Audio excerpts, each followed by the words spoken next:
Baik, kita lanjut soal nomor 7.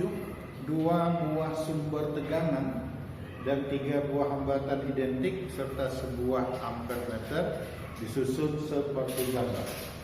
E1 sumber GGL yang variabel, berubah ya. Kemudian E2 adalah sumber yang tetap. Grafik arus terbaca pada grafik berikut ya. Ini menunjukkan hubungan GGL E1 terhadap arus. Artinya kalau E1-nya 0,5 harusnya 2,5. Jika GGL-nya 3 harusnya 5 ampere. Yang ditanya berapakah nilai E2. Baik. Yang pertama, kita ingat bagaimana ciri-ciri ammeter atau ampermeter. Ampermeter hanya berfungsi kalau dirangkai seri dengan hambatan yang ingin diukur berapa nilai arusnya. Nah, sekarang perhatikan gambar. Ampermeter ini seri dengan hambatan yang mana? Ampermeter seri dengan hambatan RF ini dan R yang di bawah. Artinya kita hanya mengukur arus pada rangkaian yang di luar. Ya, jadi dalam hal ini kita akan menganalisis arus yang mengalir pada rangkaian di luar. Baik, menghitung arusnya, coba kita gunakan hukum Ohm.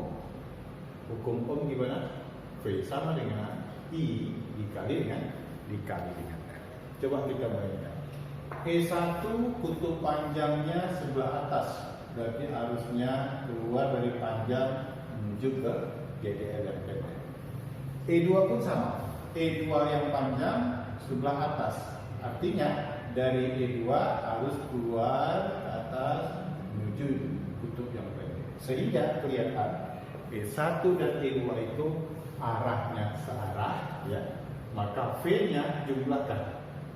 V dari E1 dijumlah V dari E2 karena searah ya, samakan dengan arus dikali dengan hambatan.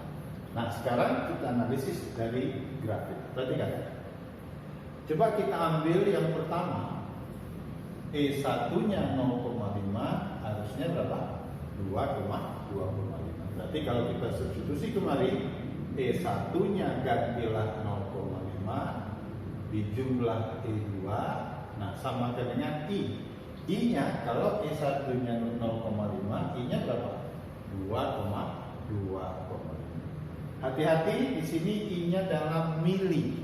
Nah, karena dalam mili, ini mesti kita kali dengan 10 pangkat minus 3. Kemudian dikali dengan R. R ini adalah hambatan yang dilewati arus. Karena ammeter seri dengan 2 hambatan ini, berarti arus yang dibaca oleh ammeter adalah arus pada hambatan yang 2 buah yang dirangkai seri. Maka dalam hal ini hambatannya adalah 2 kali 2 kali 1. Oke, ini persamaan dari nilai E1. Nah, sekarang coba kita ganti E1-nya bernilai 3.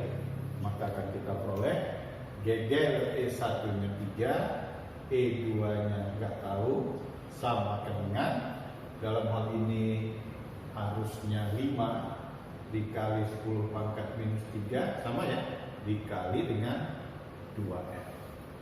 Maka kalau ini kita kurangkan ya, kita akan peroleh atau kita jumlah, boleh atas kurang bawah atau bawah kurang atas, kita kurang aja ya. 0,5 kurang 3 atau 3 kurang 0,5 berapa? Minus ya, 2,2. E2-nya hilang, samakan dengan, nah ini kalau kita kali gimana? Kita akan dapat ini 5R, ini 10R. Kalau dikurang maka nilainya adalah 5 kurang 10 ya. Maka minus 5R kali 10 pangkat minus 3. Sehingga kalau kita hilangkan negatifnya, 2,5 sama dengan 5 per 2. Ini 5R kali 10 pangkat minus 3 ya. Sehingga kalau kita hitung 5-nya hilang ya.